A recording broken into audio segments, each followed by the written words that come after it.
రాధకు రౌడీలు చేసిన దాడిలో గాయాలు తగులుతాయి. అయితే ఇంతలో విక్రమ్ వచ్చి రాధను కాపాడి నీకేం కాలేదు కదా అని అడుగుతాడు. ఇంతలో రాధ కూడా మీకేం దెబ్బలు తగలలేదు కదా అని అడుగుతుంది.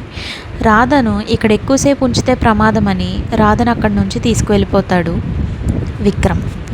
అయితే ఆవేశంతో కాదు ఆలోచనలతో అడుగులు ముందుకు వేయాలని దమయంతి భవానీశంకర్కి సలహా ఇస్తుంది.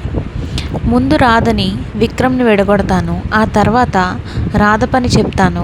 ఎక్కువ రోజులు టైం తీసుకుంటే అది చిట్టి అని అందరూ తెలుసుకుంటారు, అందరూ నెత్తిన పెట్టుకుంటారు అని దమయంతి అంటుంది. ఇంకోవైపు అందరూ రాధ గురించి కంగారు పడుతూ ఉంటారు.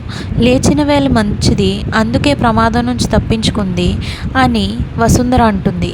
విక్రమ్ గారు లేకపోతే నేను ఈరోజు ఉండేదాన్ని కాదు. మీకు థ్యాంక్స్ అండి, మీరు నాకు మరో జన్మను ప్రసాదించారు.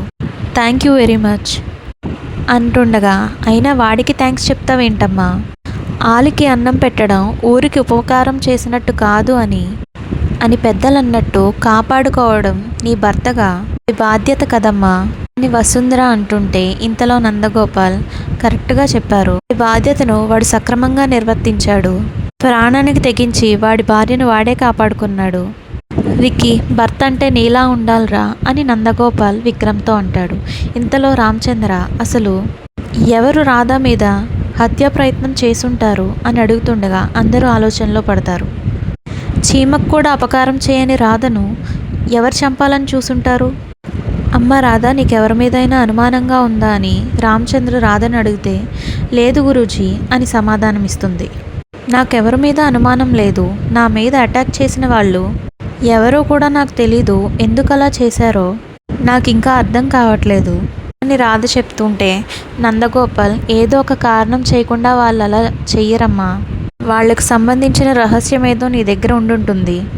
ఆ గుట్టు బయట పెడితే వాళ్ళ బతుకులు బయటపడతాయని వాళ్ళు భయపడి ఉంటారు, ఆ భయంతోనే నిన్ను చంపాలనుకొని ఉంటారు అని నందగోపాల్ అంటాడు. ఇంతలో రామచంద్ర, అమ్మ రాధ, నీకెవరైనా శత్రువులు ఉన్నారా అని రామచంద్ర అడుగుగా రాధ ఆలోచనలో పెడుతుంది. అయితే మరోవైపు రాధ బయట కూర్చొని ఏదో ఆలోచిస్తూ ఉంటుంది. ఇంతలో విక్రమ్ వచ్చి, ఏంటి అంత పరధ్యానం అని అడుగుతాడు. ఇది పరధ్యానం కాదు, సొంత ధ్యానమే. నువ్వే కాదు, నీ మాటలు కూడా అర్థం కావని విక్రమ్ అంటుంటే రాధ నవ్వుతుంది. అయితే విక్రమ్ రాధకు సూప్ తీసుకొస్తాడు. అయితే రాధ చెయ్యి గాయమైంది కాబట్టి తాగలేకపోతుంటే, ఇలా ఇబ్బంది పడుతూ ఎంతసేపు తాగుతావు, ఇలా నేను తాగిపిస్తానని విక్రమ్ తీసుకుంటాడు.